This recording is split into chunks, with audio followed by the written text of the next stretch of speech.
तो जाओ। अरे यार, तुमने अच्छा किया जो चले आए। हिना भी एफएम रेडियो चली गई, मैं तो घर में बैठे बैठे बोर हो रही थी। मेरा तो घर में दिल ही नहीं लग रहा था, इसलिए तुम्हें बुला लिया। हिना कंपेयर बन गई, वाह, मुबारक हो भाई। हाँ यार, पता है उसका पहला प्रोग्राम बहुत ज़बरदस्त हुआ, पर बेचारी बहुत उदास थी। प्रोग्राम जबरदस्त हुआ है तो फिर उदास क्यों है? तुम्हारी उससे मुलाकात नहीं हुई ना, इसलिए। ओह, तो तुम बता देती मुझे, मैं मिल लेता। उसके पास तुम्हारा नंबर कहाँ था? तो दे देती ना। अरे यार, अब छोड़ो इन बातों को, ये बताओ कैसे हो तुम? मैं तो ठीक हूँ, मुझे क्या हुआ?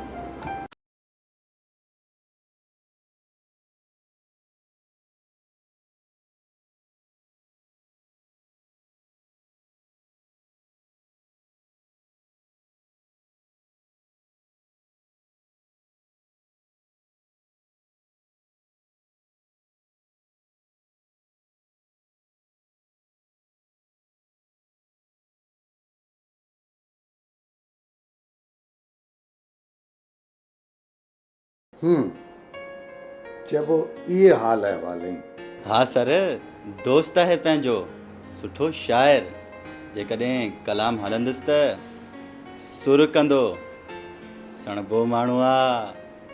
त पोइ ठीकु आहे, डन करींसि। पर हिकिड़ी ॻाल्हि आहे, असांजी ख़िदमत मिड़ई चङी तरह थियणु घुरिजे। सर, छंछर जी जेकॾहिं तव्हां फ्री आहियो त हिन दोस्त ॾे हलिजे, मंझंदि जी मानी खाइजे। अड़े वाह यार, पोइ त रेडियो ते सिर्फ़ु तुंहिंजे दोस्त जा ई कलाम हलंदा।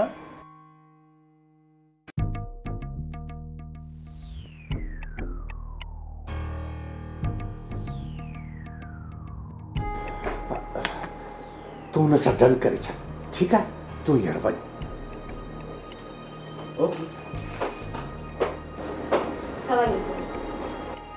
वालेकुम सलाम, हेॾां अचो। मां हिते ई थी आहियां। छा आहे भला? दिलि पकी आहे, लिफ्ट झकी आहे, कुझु त ॿुधायो, छा आहे? हाय मुंहिंजे साईं, लिफ्ट त तव्हां ॾांहुं झकी आहे। ख़बर न आहे कहिड़नि मसरूफ़ियतनि ऐं कहिड़नि ख़फ़नि में आहियो तव्हां। मसरूफ़ियत वरी कहिड़ी, मिड़ई पिया दिलि विंदरायूं। अच्छा, भला कंहिंसां दिलि विंदरायव तव्हां? तव्हां जे न आहियो त पंहिंजी दिलि बहारुनि सां था विंदरायूं। तव्हां जे असां ॾे ईंदो त बहारुनि ॾे न ॾिसंदासीं। चाही था चओ या मिड़ई मुंहिंजी दिलि था रखो? हा, तव्हां जी दिलि थो रखणु चाहियां, छो त आउं नथो चाहियां त तव्हां जी दिलि कंहिं ॿिए वटि रखियलु हुजे। ॻाल्हियूं ठाहिण जा त माहिर आहियो, या को कमु बि कंदो या सिर्फ़ु ॻाल्हियूं ई ठाहींदो? खोड़ कम, हुकुम त करियो, कहिड़ो कमु आहे अव्हां जो? एक्चुअली मुंहिंजी ड्यूटीज़ जो प्रॉब्लम हो। हा हा, कहिड़ो प्रॉब्लम आहे तव्हांजी ड्यूटीज़ में, मूंखे ॿुधायो। ॾिसो न, मूं वटि बुकिंग्स बि घटि आहिनि ऐं मूं वटि हिकिड़ो ई प्रोग्राम आहे, 9 सिज जे। हाणे इहो बि कमु आहे? मां हींअर ई शौकत साहब खे घुराए तव्हां जे बारे में पारतो करे छॾियां। 20 ॾींहंनि ताईं तव्हांजा ई प्रोग्राम हलंदा ऐं 23 मार्च ते जेके ख़ुसूसी फीचर्स हलंदा न, उन्हनि में तव्हांखे ई बुक कयो वेंदो। हाणे त ठीकु आहे न? अच्छा, मूंखे ॿुधण में आयो आहे त इस्लामाबाद में का एवॉर्ड तकरीब वग़ैरह पई थिए। हा हा, तव्हां सही ॿुधो आहे। पोइ असांजी स्टेशन मां इहो एवॉर्ड तव्हां कंहिंखे पिया ॾियारियो? जेको असांजो थींदो, एवॉर्ड बि उहो ई माणींदो। हाय, इहा बि ॻाल्हि करण वटि आहे। छा असीं तव्हांजा न आहियूं? आहियो, पर वेझा न आहियो न, इन करे। ऐं जेके वेझा थियनि था न, उहे मूंखे ॾाढा अज़ीज़ हूंदा आहिनि। अच्छा, भला हिन खां वधीक बि का वेझड़ाप थींदी आहे छा?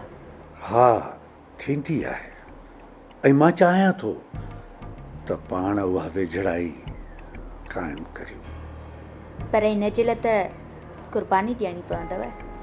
मां क़ुर्बान थियण लाइ तयारु आहियां। तूं जीअं चवंदी ईअं ई थींदो। रेडियो जे हर प्रोग्राम में तूं हूंदीअ ऐं फंद में फॿायल हर रक़म में तुंहिंजो हिसो।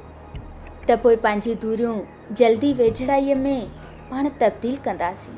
Okay naughty boy. Okay naughty boy. आऊं तुंहिंजे इन वेझड़ाई जो ॾाढी बेचैनीअ सां इंतज़ारु कंदुसि। ओके मां वरी जल्दी अचां थी प्रोग्राम करे।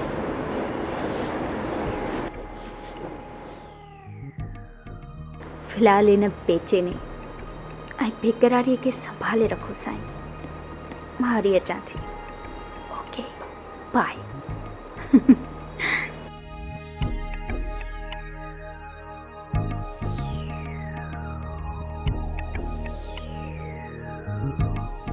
हाय हाय अलाए कॾहिं गुलाब जी फूल कहिड़ी छोड़ी